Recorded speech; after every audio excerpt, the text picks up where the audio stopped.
വീട്ടുജോലിക്കാരിയെ ബലാത്സംഗം ചെയ്ത കേസിൽ ജെഡിഎസ് മുൻ എംപി പ്രജ്വൽ രേവണ്ണയ്ക്ക് ജീവപര്യന്തം തടവ് ശിക്ഷ വിധിച്ച് കോടതി. ബംഗളൂരുവിലെ പ്രത്യേക കോടതിയാണ് ശിക്ഷ വിധിച്ചത്. ഏറ്റവും കുറഞ്ഞ ശിക്ഷ നൽകണമെന്ന പ്രജ്വലിന്റെ അപേക്ഷ കോടതി തള്ളി. മുൻ പ്രധാനമന്ത്രി HD ദേവഗൌഡയുടെ കൊച്ചുമകനാണ് പ്രജ്വൽ രേവണ്ണ.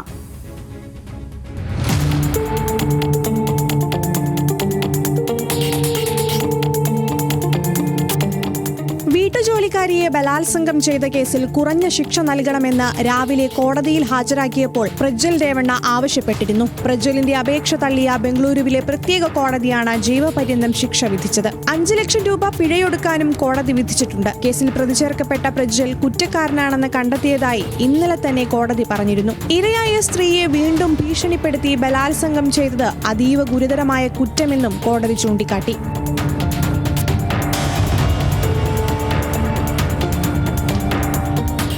കേസിൽ ഫോറൻസിക് തെളിവുകളാണ് നിർണായകമായത്. ഇരയായ സ്ത്രീയുടെ വസ്ത്രത്തിൽ നിന്ന് പ്രജ്വലിന്റെ DNA സാമ്പിളുകൾ ലഭിച്ചിരുന്നു. പീഡന ദൃശ്യങ്ങളിൽ പ്രജ്വലിന്റെ കൈകളും സ്വകാര്യ ഭാഗങ്ങളും മാത്രമാണ് ഉണ്ടായിരുന്നത്. ഈ വീഡിയോയിൽ നിന്ന് അത് പ്രജ്വലാണെന്ന് സ്ഥാപിക്കാൻ ഫോറൻസിക് വിഭാഗത്തിന് സാധിച്ചു. വീഡിയോയിലുള്ള പ്രജ്വലിന്റെ ശബ്ദ സാമ്പിളുകളും പ്രധാന തെളിവായി. 26 സാക്ഷികളെയാണ് കേസിൽ കോടതി വിചാരണ ചെയ്തത്. ಆರೋಪಿ ಪ್ರಜ್ವಲ್ ರೇವಣ್ಣ ಮಾಜಿ MP ರವರಿಗೆ ಜೀವಾವಧಿ ಶಿಕ್ಷೆಯನ್ನ ವಿಧಿಸಿದೆ. ಜೀವಾವಧಿ ಶಿಕ್ಷೆ ಅಂದರೆ ಆ ಕಾನೂನಿನಲ್ಲಿರುವಂತೆ ಸಂಪೂರ್ಣ ಜೀವನದುದ್ದಕ್ಕೂ ಜೈಲಿನಲ್ಲಿ ಇರಬೇಕಾಗತ್ತೆ.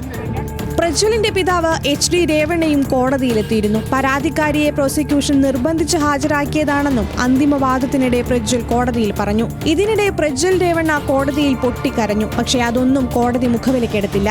ബലാത്സംഗം, ഭീഷണിപ്പെടുത്തൽ, സ്വകാര്യ നിമിഷങ്ങൾ, നിയമവിരുദ്ധമായി പ്രചരിപ്പിക്കൽ തുടങ്ങിയ കുറ്റങ്ങൾ പ്രജ്വലിനെതിരെ തെളിഞ്ഞു. പ്രജ്വലിനെതിരായ 4 ബലാത്സംഗ കേസുകളിൽ വിചാരണ നടപടികൾ പൂർത്തിയാകുന്ന ആദ്യ കേസാണിത്.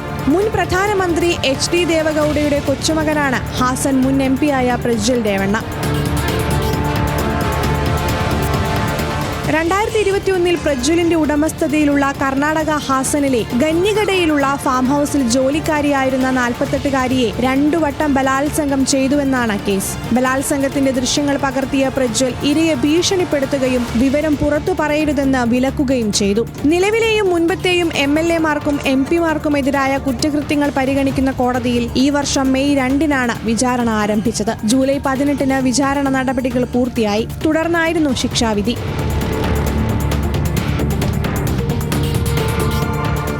National desk news Malayalam.